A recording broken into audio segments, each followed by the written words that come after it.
Chers amis, bonjour. Me revoilà. Je viens de regarder deux émissions à la suite. Ça me donne un peu l'impression de faire une cure en fait, hein, au sujet de l'Eurovision, parce que ce soir il y a l'Eurovision et donc évidemment c'est un événement extrêmement important. Alors je tiens à préciser que en fait je travaille sur le sujet depuis pas mal de temps évidemment, vu tout ce que j'ai pu générer au sein de la chanson française notamment. Et donc j'ai des idées assez bien arrêtées sur le sujet. Je tâcherai de résumer les liens où j'ai expliqué tout ça depuis bien des années, si j'y arrive. Parce que souvent je dis que je fais ça puis je le fais pas, mais bon c'est pas grave. Mais j'ai une vision moi du concours de l'Eurovision assez comment dire, politique, n'ayons pas peur des mots. Mais j'aimerais bien en fait que les majors du disque aient un peu moins la main mise sur le concours et que la chanson, je parle de la chanson française en ce qui me concerne parce que je suis française, mais que la culture de chaque pays qui participe puisse compter sur le concours de l'Eurovision pour justement promouvoir son image. Alors c'est un peu fait, vous me direz, avec le clip vidéo qui passe juste avant, pendant la soirée à chaque fois, mais ça pourrait être beaucoup mieux que ça, notamment en ce qui concerne le fait de vouloir américaniser absolument toutes les chansons, ce que je trouve complètement stupide, personnellement. Mais bon, glissons. Toujours est-il que, mine de rien, ça évolue. Alors, j'ai vu là notamment un truc très intéressant. La seconde émission que j'ai vue était plus importante à mes yeux encore que la première parce que ça reprenait vraiment l'historique total du concours de l'Eurovision depuis le début. Donc avec l'analyse de plein de gens en fait qui ont animé notamment, mais vraiment les différentes évolutions qu'il y a eu. Et j'ai trouvé ça vraiment passionnant parce qu'il y a plein de pépites que je connaissais pas du tout en fait. Et donc ça c'est très intéressant pour moi, j'ai trouvé ça vraiment passionnant. Donc je vous recommande de regarder bien sûr ce soir. Alors évidemment, moi je regarde là cette année sous un angle encore un peu différent parce que il se trouve qu'en Tchétchénie, il y a quelques jours, on a appris que en fait comment dire, le président tchétchène est complètement enfin, je sais plus qui, il y avait un article dans le Figaro ce matin qui disait qu'il était autant président de la Tchétchénie que je sais plus qui en région PACA. Enfin, je veux dire, la Tchétchénie est vraiment considérée par Poutine comme une de ses provinces en fait. Donc évidemment, il se trouve que tous les LGBT, les homosexuels, etc. sont pourchassés, n'ayons pas peur des mots, et sont persécutés aujourd'hui avec justement l'assentiment complet et total de Poutine, qui visiblement doit faire à peu près la même chose sur son territoire à lui, en Russie. Donc en Tchétchénie, ces jours-ci, c'est en Tchétchénie que ça se passe. On en parle le plus en tout cas. Alors il faut savoir qu'il y a eu une riposte artistique en fait par le biais de la photographie. Et il y a plein de couples homosexuels qui se sont photographiés. Et donc j'ai pas eu le temps encore d'aller voir parce que je regardais l'émission, mais j'ai mis le lien dans l'article. Et donc j'ai rédigé un article sur le sujet et je vais regarder ce soir avec beaucoup d'intérêt. Voilà. Alors au sujet de l'homosexualité, je trouve assez incroyable en fait d'être obligé toujours d'en reparler, y compris ici en France où on a le sentiment que tout se passe bien, que ça ne pose pas de problème particulier. Et ben il s'avère que c'est pas si évident que ça parce qu'il y a quand même des associations qui existent pour prendre la défense des homosexuels. Ça veut donc bien dire qu'aujourd'hui dans une famille, quand il y a un adolescent qui est homosexuel et qui revendique le fait de l'assumer, qu'il soit rejeté par sa famille et par ses parents, c'est quelque chose qui existe encore, ce qui est vraiment consternant. Alors je rappelle simplement que moi, si je me sens plus apte que quelqu'un d'autre à en parler, je ne suis pas homosexuelle moi-même, mais il se trouve que j'ai une de mes filles, celle qui vit à Londres, qui est homosexuelle. Et elle va bien, merci. Non, mais je veux dire, moi, ça m'a jamais posé de problème particulièrement. Alors évidemment, j'ai un peu de mal à comprendre comment, en tant que parent, on puisse rejeter un de ses enfants sous prétexte qu'il est homosexuel. J'arrive pas à comprendre. En fait, je pense, enfin, je pense pas, je ne pense pas, je suis absolument certaine que l'homosexualité, elle est encore parfaitement méconnue de tout le monde. C'est-à-dire qu'il y a beaucoup de gens qui s'imaginent. Il y a une mouche sur mon objectif, donc j'espère que ça va pas abîmer l'image. Bon bref. Ce que je veux dire en fait, c'est que au sujet de l'homosexualité, il y a une méconnaissance encore vraiment très importante. au sein des familles et au sein de la psychologie de l'adolescent et de l'adulte. Et ça, c'est vraiment extrêmement grave. Il y a beaucoup de gens, par exemple, dans les pays où les homosexuels ou les gens qui ont une sexualité, une orientation sexuelle différente, il y a beaucoup de... Là, il y a vraiment une méconnaissance très importante.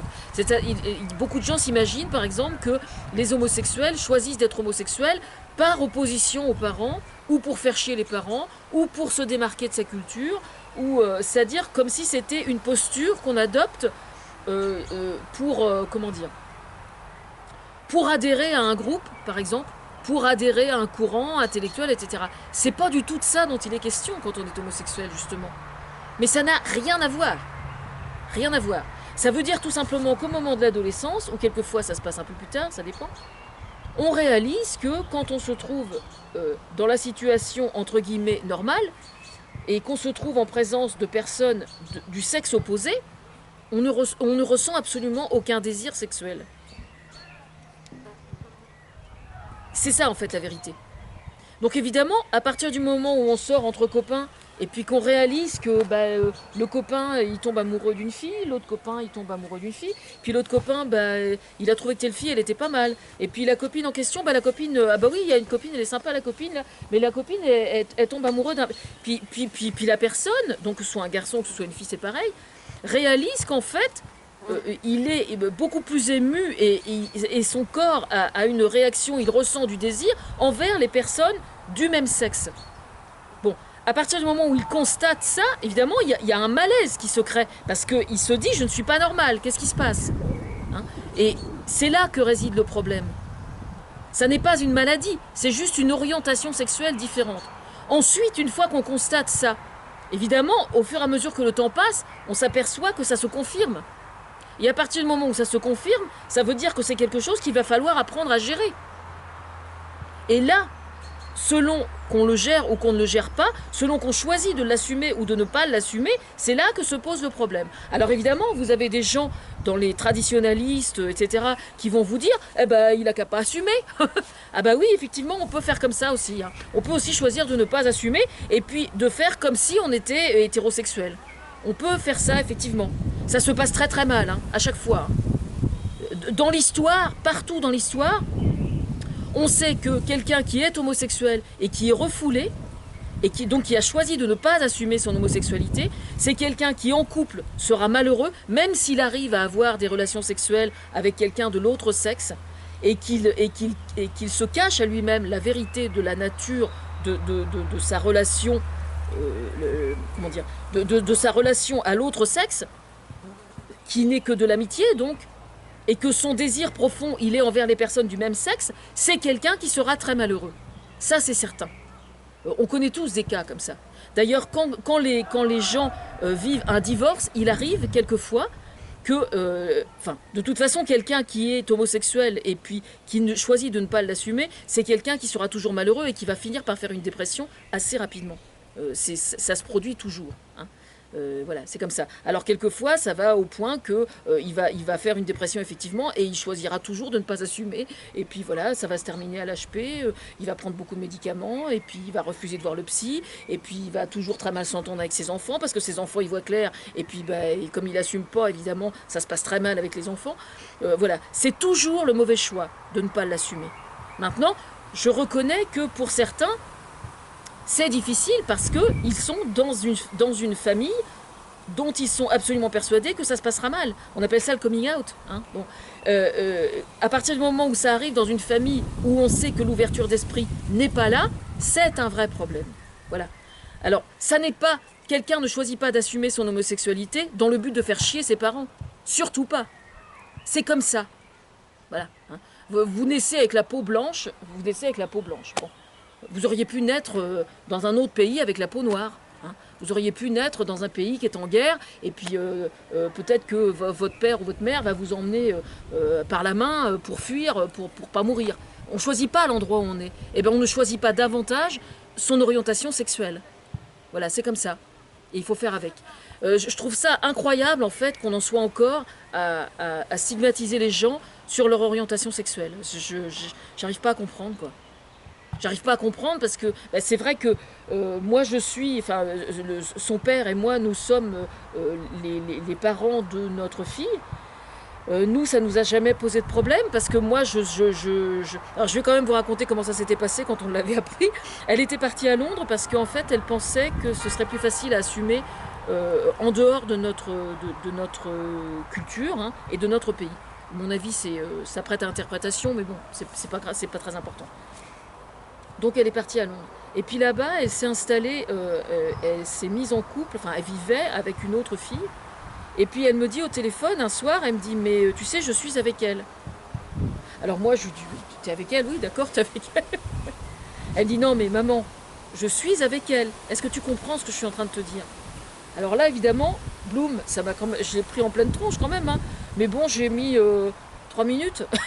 J'ai mis 3 minutes à réaliser vraiment quoi. Voilà.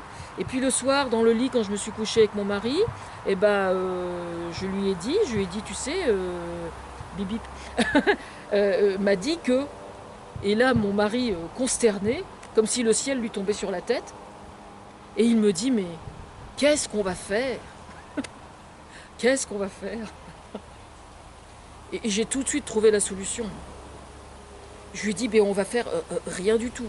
Hein. On va faire rien du tout. Je lui dis je vois pas très bien ce que tu as l'intention de faire. Je lui dis on va ne rien faire justement. Et on va la prendre telle qu'elle est. C'est notre fille, on l'aime comme elle est, elle fonctionne avec les mêmes valeurs qu'on lui avait transmises, exactement comme les deux autres. Elle est très belle, très intelligente, très douée, comme sa mère. Enfin, je veux dire, pour moi, elle sort les mêmes conneries que si elle était hétéro, elle est chiante comme si elle était hétéro, elle cuisine très bien, elle a tous les traits de caractère d'une femme de 30 ans normale. Je veux dire par là que le fait d'être homosexuel, que ce soit pour un garçon ou pour une fille, le fait d'être homosexuel, ça change pas le reste de la personnalité. Hein. Je veux dire, l'orientation sexuelle n'est pas la seule identité d'un individu. Un individu, c'est plein de choses, c'est des valeurs, c'est une histoire, c'est des projets, c'est des rêves.